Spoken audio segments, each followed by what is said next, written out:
నేను ఇక్కడ 2 cups moong dal soak చేశాను. ఒక 2 అవర్స్ సోక్ చేసి ఫైన్గా పేస్ట్ చేయాలి. చంద్రకాంతులకి ఇంట్లోనే 2 ఇలాచీలు కూడా వేసి ఫైన్గా పేస్ట్ చేయాలి. కొంచెం పేస్ట్ చేయాలి. కొంచెం గీ వేస్తాము, వేసి పేస్ట్ వేస్తాము. మూంగ్ దాల్ పేస్ట్ 2 గ్లాసెస్కి 1 గ్లాస్ షుగర్ తీసుకున్నాను నేను. కలుపుతూ ఉండాలి. ఇది వీటికి గీ రాసి స్ప్రెడ్ చేయాలి. దీంట్లో వేయాలి. అది థిక్ అయ్యాక గిరి పడుతుందనగా ఇంకొంచెం నెయ్యి వేయాలి. ఉండాలి. అడుగు భాగం బాగా మందంగా ఉండే గిన్నె పెట్టుకోవాలి. ఎందుకంటే అడుగు అంటకుండా మనకి ఈజీగా వచ్చేటట్టుగా ఇలా అట్లా కాడుతాం అయితే ఈజీగా వస్తుంది. కొంచెం అవ్వాలి దగ్గర. చల్లారాక ప్లేట్లోకి ఈ గీ రాసాం కదా, ఆ ప్లేట్లో వేసుకొని కట్ చేసి నూనెలో డీప్ ఫ్రై చేయాలి. ఇది చంద్రకాంతులకి ఇలాగ ఇంత థిక్గా వచ్చాక ప్లేట్లో వేసి గ్రీస్ చేసేయడమే. నాకైతే ఫుల్ ప్లేట్ రాలేదు, ఇలా వచ్చింది.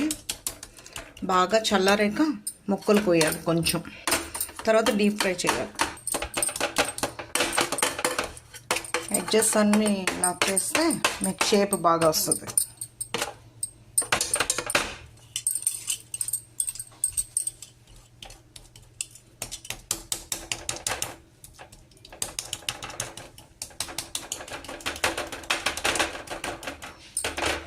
చాక్తో కట్ చేస్తాము.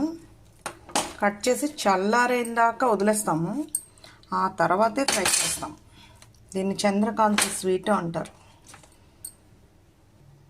ఇలాగ కట్ చేసాక ఒక ½ అన్ అవర్ వదిలేయాలి. తర్వాత ఫ్రై చేయాలి, డీప్ ఫ్రై చేయాలి.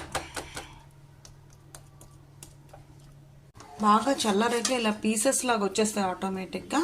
ఇది ఆయిల్ పెట్టి డీప్ ఫ్రై చేయడమే. ఇలాగా ఆయిల్లో ఫ్రై చేసేయాలి బోత్ సైడ్స్, అంతే.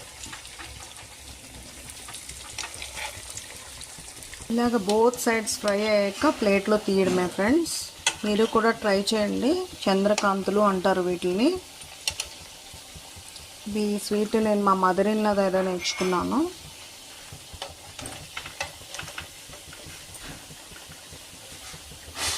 తీసి ఇలా టిష్యూ పేపర్లో వేయాలి.